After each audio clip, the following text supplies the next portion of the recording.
In a huge factory hall in Brazil, the conveyor belt sat idle for years, rusting after Ford pulled out. Today, the hall is back in full operation. Machines roar, sparks fly, and workers in blue overalls are building electric cars, each with the logo of Chinese giant BYD. But this is more than just the story of a new car factory. This is where a shift in global power begins. Brazil and China, the B and the C in BRICS Plus, are moving closer together. What began as a loose alliance of emerging economies is today a bloc of 10 countries determined to challenge the G7 nations. Originally launched in 2009 with Brazil, Russia, India and China, South Africa joined in 2010. In recent years, Saudi Arabia, the United Arab Emirates, Iran, Egypt, Argentina, Ethiopia and Indonesia have followed. That this rise has not gone unnoticed in Washington is clear from Donald Trump's reaction. Any BRIC state that even mentions the destruction of the dollar will be charged a 150% tariff, and we don't want your goods, we don't want to partake. 150% tariffs, simply for suggesting weakening the dollar.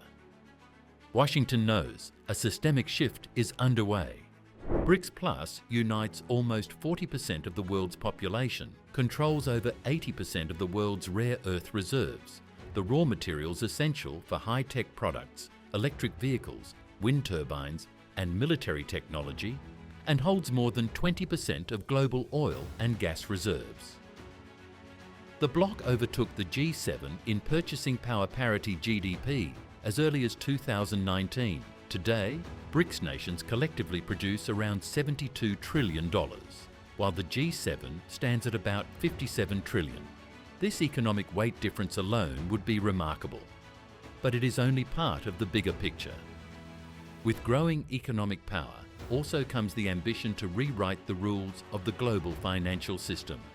And here begins the central chapter of this development, the move away from the dollar. 20 years ago, 70% of the world's foreign exchange reserves were held in US dollars. Today, it's only around 60% and falling. For the US, this is a gradual loss of global influence because every percentage point represents hundreds of billions no longer flowing through American banks and markets. For BRICS, it's a tailwind. They are working on their own currency backed by commodities and on the BRICS Bridge, a payment system that allows transactions between member states to be settled directly in their respective digital national currencies. Today, an Indian trader buying oil from the UAE must exchange rupees into US dollars, which are then transferred via the SWIFT system. Every step is under Western control. Sanctions can halt trade at any moment. With the BRICS Bridge, the trader would exchange digital rupees directly into digital dirhams via blockchain without touching the dollar. Sanctions bypassed. The term BRIC was first coined by Jim O'Neill in 2001, chief economist at Goldman Sachs, originally as an economic analysis to capture the immense growth potential of Brazil, Russia, India, and China in a catchy acronym, not as a political agenda. O'Neill wanted to draw attention to the growing importance of these economies for global growth, that it would later evolve into a politically motivated alliance with its own agenda was neither planned nor foreseeable at the time. But over the years, the geopolitical environment changed drastically. The West imposed tough sanctions on Russia, first after the annexation of Crimea in 2014, then on an unprecedented scale after the invasion of Ukraine in 2022. At the same time, China came into the crosshairs of Western economic policy with trade tariffs, export bans on key technologies, and sanctions against Chinese companies. These measures accelerated both countries' pivot toward alternative markets and strengthened their motivation to build structures with other partners that are less vulnerable to Western pressure. Against this backdrop, the original idea matured into a real network that sought to gain weight not only economically, but also geopolitically. The logical next step was an in-person meeting of heads of state and government.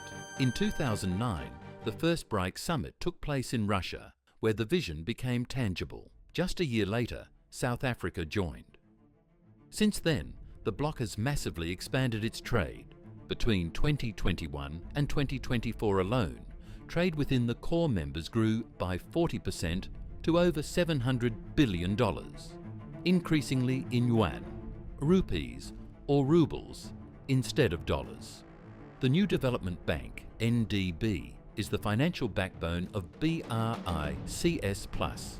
Since its founding, it has provided over $30 billion for infrastructure projects, from roads and ports to energy, water supply and digital networks. Notably, these loans are often issued in the local currencies of member states and usually without the extensive political conditions attached by Western institutions. This is not just a symbolic act, but a deliberate break from the conditions that have kept many countries in the global south dependent for decades. A striking example is Bolivia in the 1990s.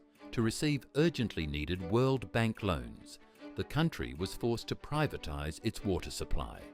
The concession went to a foreign company, which immediately drastically increased prices, in some regions by more than double. Even collecting rainwater was suddenly declared illegal. The result? Massive protests, unrest, and a lasting loss of trust in Western-dominated financial institutions. For many BRICS nations, experiences like this are the driving force behind building their own financial structures, like the NDB, as an alternative that enables economic development without sacrificing political sovereignty.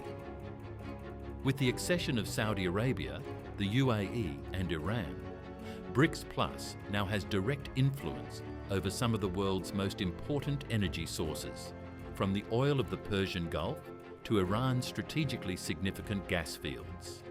These three countries are among the largest energy exporters in the world, and together with Russia, can influence a significant portion of the international oil and gas market.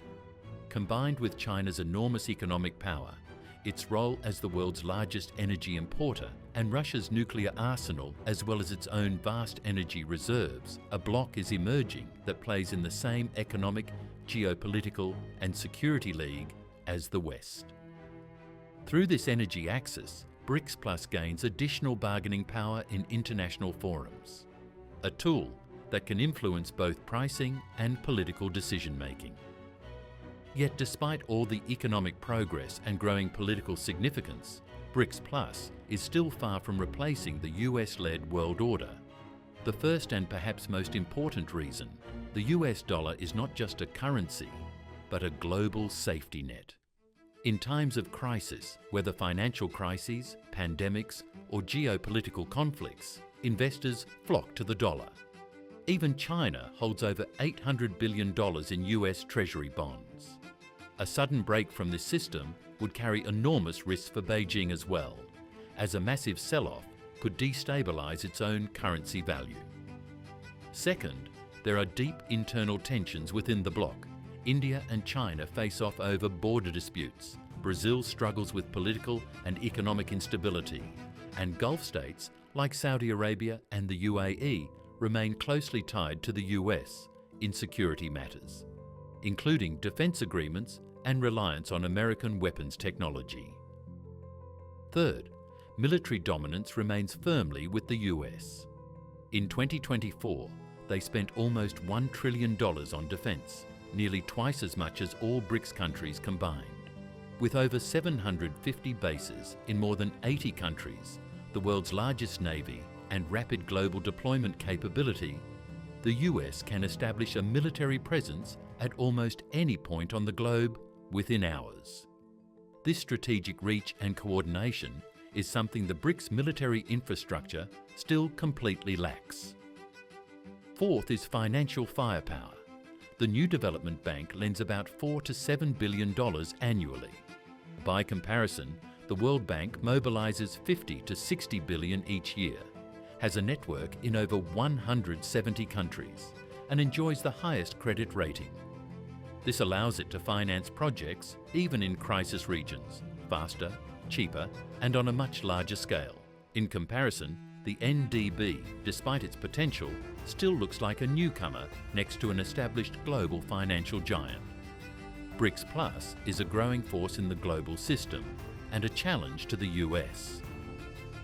Whether it can truly reshape the existing order will depend on its ability to overcome internal differences and build its institutional strength. One thing is clear, the power shift is already underway, and it will not be decided in Washington alone, but also in BYD's factory halls in Brazil. Thanks for watching. Please leave a like and subscribe to the channel.